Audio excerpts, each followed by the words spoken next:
The Nightingale. You know, of course, that in China the emperor is a Chinese, and his subjects are Chinese too. The story I'm going to tell you happened many years ago, but that's just why you had better hear it now, for it's forgotten. The emperor's palace was the finest palace in the world, made entirely of delicate porcelain. It was all so precious and fragile that you had to be tremendously careful how you touched anything. The garden was full of the rarest flowers, and the loveliest of these had little silver bells tied to them which tinkled, so that no one should go by without noticing them. Yes, everything in the emperor's garden was most carefully thought out, and it stretched so far that even the gardener had no idea where it ended. If you kept walking, you found yourself in a glorious wood with tall trees and deep lakes. The wood went right down to the sea, which was blue and deep. Big ships could sail right in under the branches of the trees.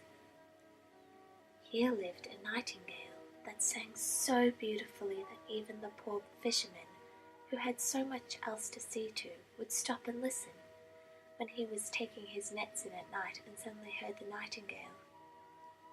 "My word, that's lovely," he said. But then he had to get on with his work and forgot about the bird. Yet when she sang again the following night and the fisherman was out there with his nets, "My word," he repeated, "this is lovely." From every country in the place travellers came and marvelled at the emperor's great city, his palace and his garden. But as soon as they heard the nightingale, everyone said the same. "Oh, but that's the best of all." And when they got home from their travels, they had many tales to tell, and clever people wrote books about the city and the palace and the garden. Yet they never forgot the nightingale. She was given the place of the honour. And the poets wrote the most lovely poems, all about the nightingale in the wood there beside the deep sea. The books went all over the world, and so, in course of time, some of them reached the emperor. There he sat in his golden chair, reading and reading, and now and then he nodded his head, for he was pleased to come across such splendid descriptions of the city and the palace and the garden. "But the nightingale is really the best of all," said the book he was reading. "What's this?" thought the emperor. "The nightingale? Why, I've never heard of her. Is there such a bird in my empire, and, what's more, in my own garden? Nobody's ever told me that. One has to read about it in a book." And with that, he summoned his gentleman-in-waiting, who was so grand that whenever anyone of lower rank than himself ventured to speak to him or to ask a question, he only answered, "P," and that means nothing at all. "It says here that we have the most remarkable bird called a nightingale," said the emperor. "They declare there's nothing like her in all my empire. Why, have I never been told of this before?" "It's the first I've ever heard of her," repeated the gentleman-in-waiting. "She's never been presented at the court." "I command her to be brought here this evening to sing to me," said the emperor. "The whole world knows what I possess, and I know nothing." "It's the first I've ever heard of her," repeated the gentleman-in-waiting. "I shall look for her, and I shall find her." "Find her? But where?" The gentleman-in-waiting ran upstairs and downstairs, through rooms and passages, but none of the people he met had ever heard of the nightingale. So the gentleman-in-waiting hurried once more to the emperor and said it was obviously a story invented by those who write books. Your Majesty mustn't believe everything you read. Most of it's just made up, what they call black art. But the book I read it in, said the Emperor, was sent to me by High and Mighty Emperor of Japan, so it can't be untrue. I will hear the nightingale. She comes to sing tonight, under my royal patronage.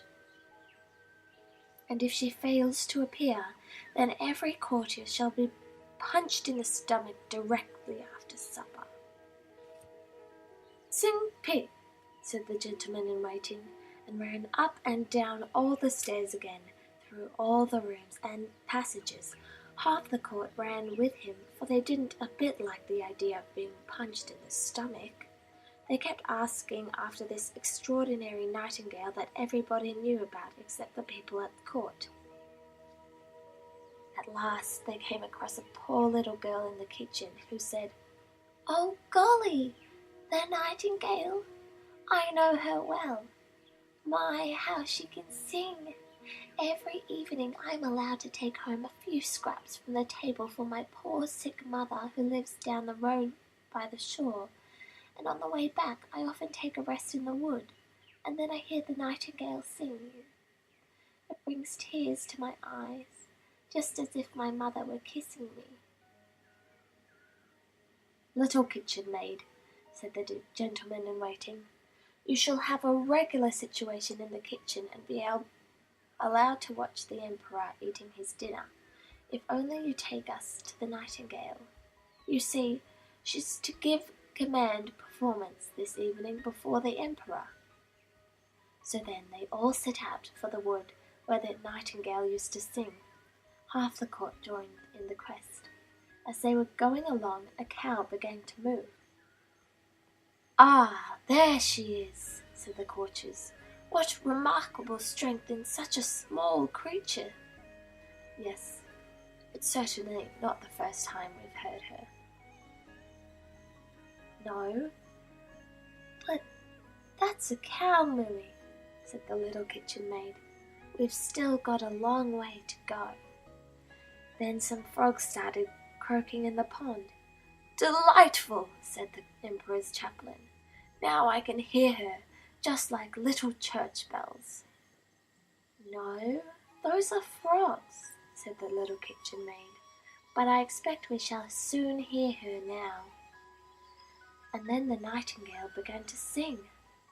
"There she is," said the little girl. "Listen, listen, there she is, up there." And she pointed to a little grey bird up in the branches. "Is it possible?" said the gentleman-in-waiting. "Why, I never pictured her like that. How ordinary she looks. I expect she's off colour through having so many distinguished visitors." "Little Nightingale," called out the small kitchen maid quite boldly, "our gracious Emperor would like you to sing to him."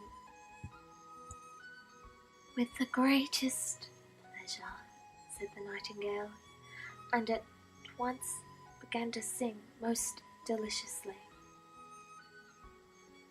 "Just like glass bells," observed the gentleman-in-waiting. "And look at the way her little throat keeps working.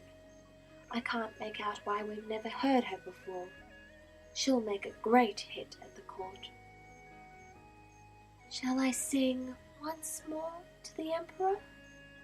asked the nightingale, for she thought the Emperor was there.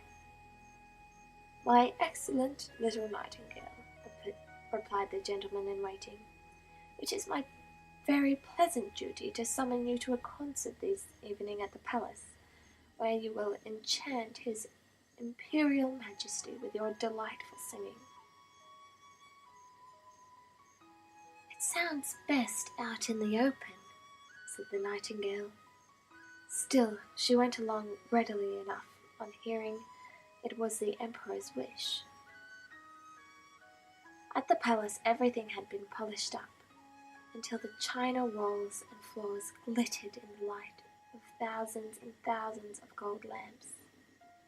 The loveliest flowers hung readily for tinkling were arranged in the corridors, and there was such a draught from the scurrying to and fro that their bells were all set ringing, and you couldn't hear a word that was spoken. In the middle of the great hall in which the emperor sat was a golden perch for the nightingale.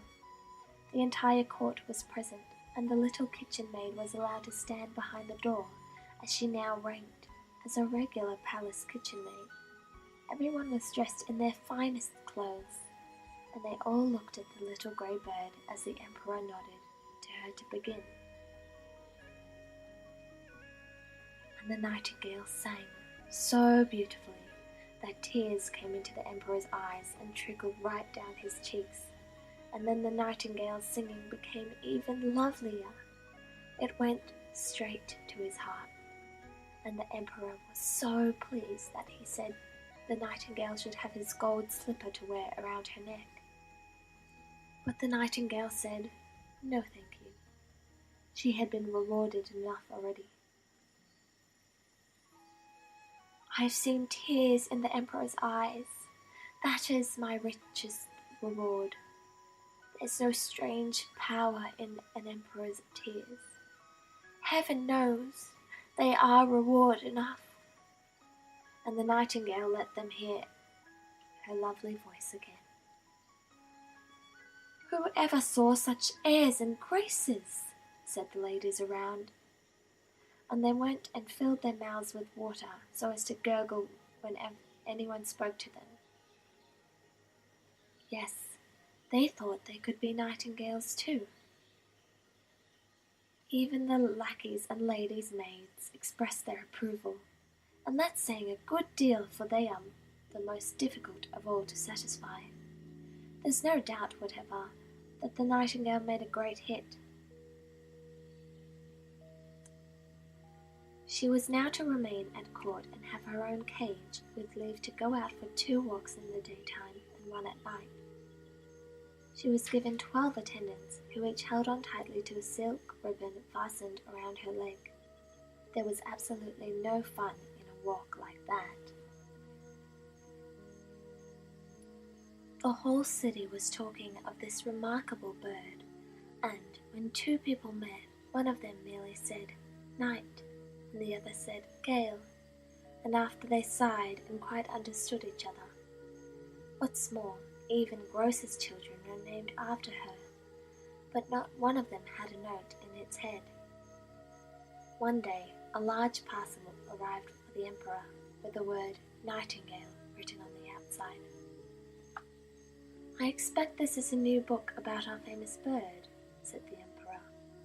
But it wasn't a book at all.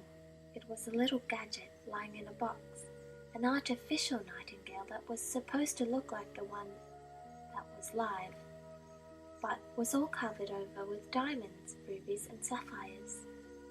You only had to wind it up, and it could sing one of the songs that the real nightingale sang, and all the while its tail went up and down, glittering with silver and gold. Round its neck was a little ribbon on which was written, "The Emperor of Japan's nightingale is poor beside the Emperor of China's." "How delightful!" they all said, and the one who brought the artificial bird was at once given the title of Chief Imperial Nightingale Bringer. So the 2 birds had to sing together, but it wasn't a success, because the real nightingale sang in her own way, whereas the artificial bird went by clockwork. "It can't be blamed for that," said the master of the emperor's music. "It keeps perfect time and follows by its own methods exactly." After that, the artificial bird had to sing by itself. It was just as popular as the real one, and of course it was also much prettier to look at, glittering like a cluster of brooches and bracelets. Over and over again it sang its one and only song, 33 times without tiring, and the listeners would have liked to hear it all once more, but the emperor thought that now it was time for the real nightingale to do some singing. But wherever was she? No one had noticed her fly out of the open window, away to her own green woods. "Bless my soul, what's the meaning of this?"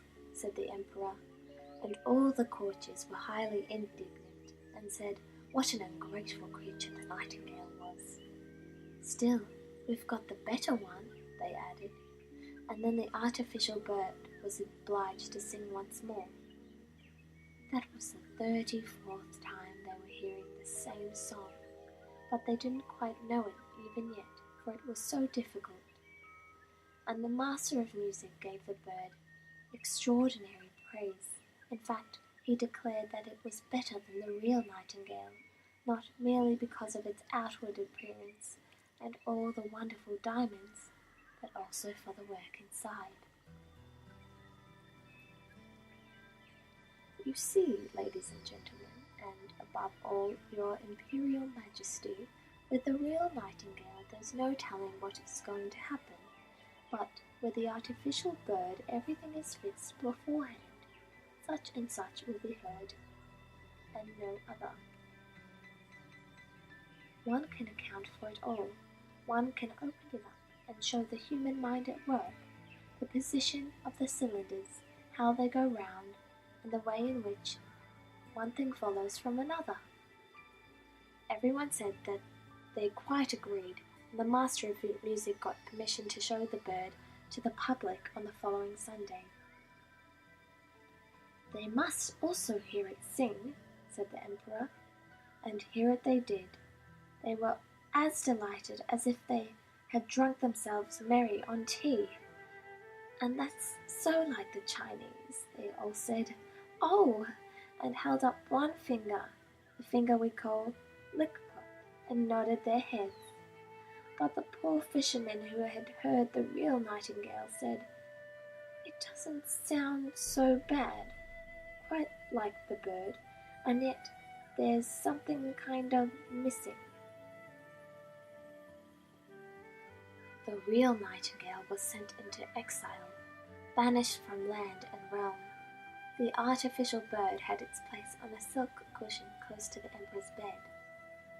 All the presents it had been given, gold and precious stones, lay round about, and it was promoted to be chief imperial bedside minstrel of the first class on the left, for the Emperor considered the side on which the heart lies to be more distinguished, and even an emperor has his heart on the left. The master of music wrote a book in 25 volumes about the mechanical bird. It was very long and learned, full of the most difficult Chinese words, and everyone pretended that they had read it and understood it, or else, of course, they would have been thought stupid and got punched in the stomach. Well, this went on for a whole year, until the Emperor, his court, and all the other Chinese knew by heart every little gurgle in the throat of the artificial songbird. But for that very reason they came to like it all the better. They could join in the singing themselves, and they did. The street boys sang, "Zee, zee, zee, clue, clue, clue," and the Emperor sang it too. It really was tremendous fun. But one evening, just as the artificial bird was in full song and the Emperor lay listening in bed, something went snap inside the bird. Then there was a whir, and the wheels all went whizzing round, and the music stopped. The Emperor jumped quickly out of bed and sent for the doctor. But what could he do? Then they brought along the watchmaker, and after a great deal of talk and poking about, he got the bird to work after a fashion. But he said that it mustn't be used too often, as the bearings were almost worn out, and it was impossible to get fresh parts that would fit in properly with the music. There was a sad disappointment. Once a year only was the artificial bird allowed to sing, and even that was something of a strain, but On these occasions, the master of music made a little speech full of difficult words, saying that the bird was just as good as ever. And so, of course, it was just as good as ever. 5 years had gone by now, and presently the whole country was filled with sorrow, for really, in their hearts, they were all fond of their emperor, but now he was ill and not likely to live, it was said. The new emperor had already been chosen, and people stood out in the street and asked the gentleman-in-waiting how the emperor was. "Big," he replied, and shook his head. Cold and pale lay the emperor in his magnificent great bed. The whole court believed him to be dead, and each of them hastened to pay their respects to the new emperor. The valets ran out to gossip about it, and the palace housemaids had a large tea party. Everywhere, in all the rooms and corridors, heavy cloth had been laid down in order to deaden the sound of footsteps. The whole palace was still as still could be. But the emperor wasn't dead yet. Stiff and pale he lay in the magnificent bed with its long velvet curtains and heavy gold tassels. Through an open window high up on the wall, the moon was shining down on the emperor and the artificial bird. The poor emperor could scarcely breathe. It was just as if something was sitting on his chest. He opened his eyes, and then he saw it was Death that sat on his chest and had put his gold crown and was holding the emperor's gold sword in one hand and his splendid banner in the other. All round the bed, from the folds in the great velvet curtains, strange faces were peering, some of them hideous, others wonderfully gentle and kind. They were the emperor's good and evil deeds, gazing down on him now that Death was sitting on his heart. "Do you remember that?" they whispered, one after another. "Do you remember that?" And they told him so much that the sweat stood out on his forehead. "I never realized that," said the emperor. "Music! Music! Sound the great Chinese drum!" he cried, "to save me from hearing what they say." But still they went on, and Death kept nodding like a Chinese at every word they whispered. "Music! Music!" shrieked the emperor. "You wonderful little golden bird, sing, I implore you, sing. I've given you gold and precious stones. I've hung my gold slipper around your neck. Sing, I implore you, sing." But the bird was silent. There was no one to wind it up, and it couldn't sing without that. But Death went on staring at the emperor with his great hollow eyes, and everything was so still, so terribly still. All at once, close to the window, came a burst of the most beautiful singing. It was the little live nightingale, perched on a tree outside. She had heard of her emperor's distress, and had therefore come to sing him consolation and hope.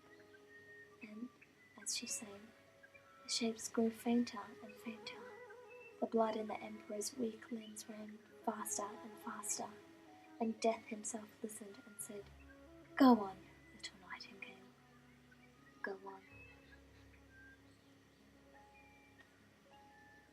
"Yes, if you'll give me the fine gold sword, if you'll give me the splendid banner, if you'll give me the emperor's crown." And Death gave up each treasure for a song, and still the nightingale went on singing. She sang of the quiet churchyard where the white roses bloom, where the elder tree smells so sweet, and where the fresh grass is watered with the tears of those who are left behind. Then Death began to long for his garden, and floated like a cold white mist out of the window. "Thank you, thank you," said the emperor. You heavenly little bird, now I know who you are. I banished you from my land and realm, and yet you have sung those evil visions away from my bed. You have lifted death from my heart. How can I ever repay you? You have done already, said the nightingale. The first time I sang, I brought tears to your eyes. I shall never forget that. There are jewels that rejoice a singer's heart. But sleep now and get well and strong again. I will sing to you. And the nightingale sang, and the emperor fell into a sweet sleep, such a peaceful, refreshing sleep. When he awoke, restored once more to health, the sun was shining in through the windows. None of his servants had come back yet, for they thought he was dead, but the nightingale was still singing outside. You must never leave me again, said the emperor. You shall only sing when you want to, and the artificial bird, I shall break it into 1,000 pieces. No, don't do that, said the nightingale. It's done what it could. Don't part with it yet. I can't make my home in the palace, but let me come when I feel that I want to. Then I'll sit of an evening on this branch by the window, and my singing can make you both gay and fruitful. I shall sing of those that are happy, and of those that suffer. I shall sing of the good and the evil that are here lurking about you. Your little songbird must fly round to distant homes, to the poor fisherman and the humble peasant, to those who are far from you and your court. I love your heart better than your crown, and yet there's a breath of something holy about the crown. I shall come, I shall sing to you, yet there's one thing you must promise me. Whatever you ask, answered the emperor, standing there in the imperial robes that he had himself put on, and holding the heavy gold sword to his heart. One thing only I ask of you. Let no one know that you have a little bird who tells you everything. That will be best. And then the nightingale flew away. The servants came in to look after their dead emperor. Yes, there they stood, and the emperor said, "Good morning."